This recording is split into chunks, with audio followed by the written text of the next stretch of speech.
आज 26 जुलाई है और आज का दिन बहुत खास है। आज के ही दिन कारगिल के युद्ध में हमारी सेना ने भारत की जीत का झंडा फहराया था। वह 8 मई 1999 का दिन था। पाकिस्तान के 6 नॉर्दर्न लाइट इन्फेंट्री के कैप्टन इफ्तिकार खान और उनके नेतृत्व में लॉन्स नायक अब्दुल हकीम अपने 12 सैनिकों के साथ कारगिल की आजम चौकी पर अवैध कब्जा करके बैठा हुआ था। तभी उनकी नजर भारत के कुछ चरवाहे पर पड़ती है। चरवाहा अनजाने में पाकिस्तान से आए सैनिकों के बहुत करीब चला गया था। सैनिक चरवाहे को बंधक बना लेना चाहता था, पर आपस में बात करने के बाद चरवाहे को छोड़ दिया जाता है। मौका मिलते ही चरवाहा पहाड़ से नीचे उतरता है और लौटकर भारतीय सेना के बेस कैंप को इसकी सूचना दे देता है। फिर जो हुआ उसको दुनिया ने देखा। इंडियन आर्मी ने ऑपरेशन विजय लॉन्च कर दिया। कारगिल, द्रास, बटालिक और मुस्को वैली में भयानक युद्ध शुरू हो चुका था।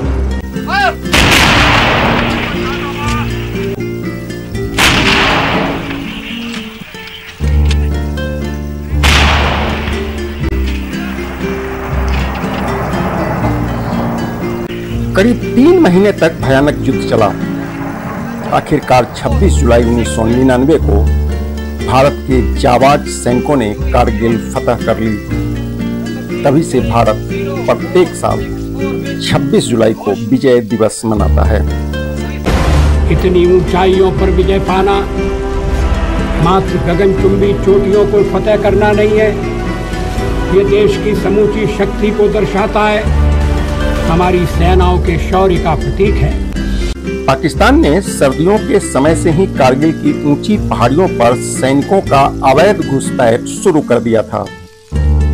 भारत सरकार को जब इस घुसपैठ की जानकारी मिली, तब पाकिस्तानी सैनिकों को खदेड़ने के लिए ऑपरेशन विजय लॉन्च कर दिया गया। युद्ध में बरामद हुए दस्तावेज और पाकिस्तानी नेताओं के बयानों से यह साबित हो गया कि पाकिस्तान की सेना इस लड़ाई में शामिल थी। हालांकि पाकिस्तान इससे लगातार इनकार करता रहा। युद्ध सरकारें नहीं लड़ती, युद्ध पूरा देश लड़ता है। सरकारें आती जाती रहती हैं, लेकिन देश के लिए जो जीने और मरने की परवाह नहीं करते, वो अजर अमर होते हैं। सैनिक आज के साथ ही आने वाली पीढ़ी के लिए अपना जीवन बलिदान करते हैं। हमारी आने वाली कल सुरक्षित रहे, उसलिए वो अपनी आज स्वाहा कर देता है। सैनिक जिंदगी और मौत में भेद नहीं करते, उनके लिए तो कर्तव्य ही सब कुछ होता है। उन दिनों पाकिस्तान में general Pervez Musharraf army chief हुआ करते थे। कारगिल प्लान उन्हीं के दिमाग की उपज बताई जाती है। पाकिस्तान की सेना LOC पार करके भारत के जमीन पर कब्जा करने की कोशिश कर रहा था, बल्कि नापाक कोशिश कर रहा था। हालांकि इंडियन आर्मी के बहादुर जवानों ने पाकिस्तान को धूल चटा दी। पाकिस्तान भारत के NH-1 पर कब्जा करके लद्दाख के लाइफलाइन को काट देने की कोशिश में था।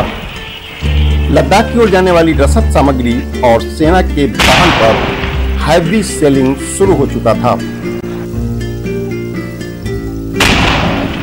आप कल्पना कर सकते हैं, ऊंचे पहाड़ों पर बैठा हुआ दुश्मन और नीचे से लड़ रही हमारी सेना, हमारे वीर जवान। लेकिन जीत पहाड़ की ऊंचाई की नहीं, भारत की सेनाओं के ऊंचे हौसले और सच्ची वीरता की। भारत के लिए शुरू में कारगिल की लड़ाई थोड़ी मुश्किल साबित होने लगी थी, लेकिन बात की गंभीरता समझ में आते ही बफोर्स और एयरफोर्स को बैटलफील्ड में उतार दिया गया। यहाँ से तस्वीर बदलनी शुरू हो गई। बफोर्स तोफ का हमला इतना भयानक और सटीक था कि पाकिस्तानी चौकियां तबाह होने शुरू हो गए। रही सही कसर को पूरा किया इंडियन एयरफोर्स ने।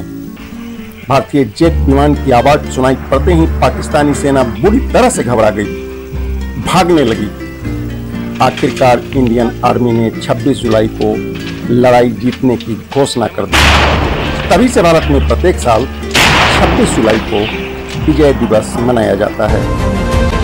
कारगिल में विजय भारत के वीर बेटे बेटियों के अदम्य साहस की जीत थी। कारगिल में विजय भारत के संकल्पों की जीत थी। कारगिल में विजय भारत के सामर्थ्य और संयम की जीत थी। कारगिल में विजय भारत की मर्यादा और अनुशासन की जीत थी। कारगिल में विजय प्रत्येक देशवासी की उम्मीदों और कर्तव्य परायणता की जीत थी।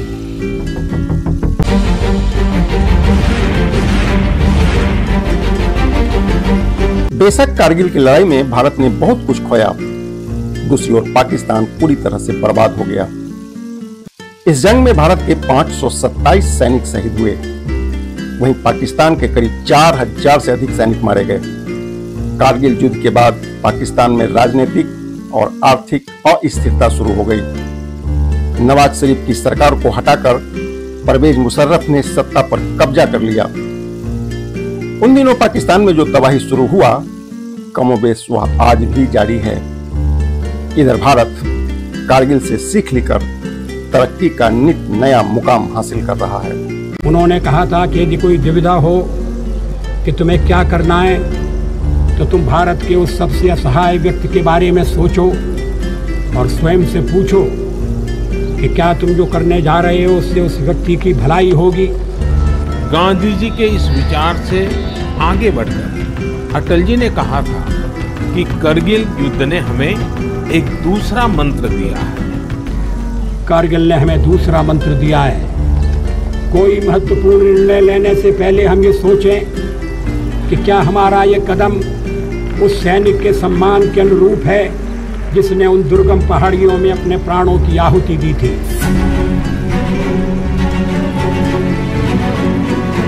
अपना रक्त बहाकर जिन्होंने सर्वस्व न्योछावर किया, उन शहीदों को, उनको जन्म देने वाली वीर माताओं को भी मैं नमन करता। विजय दिवस के मौके पर KKM अपने तमाम जाबाज जवानों को सैल्यूट करता है।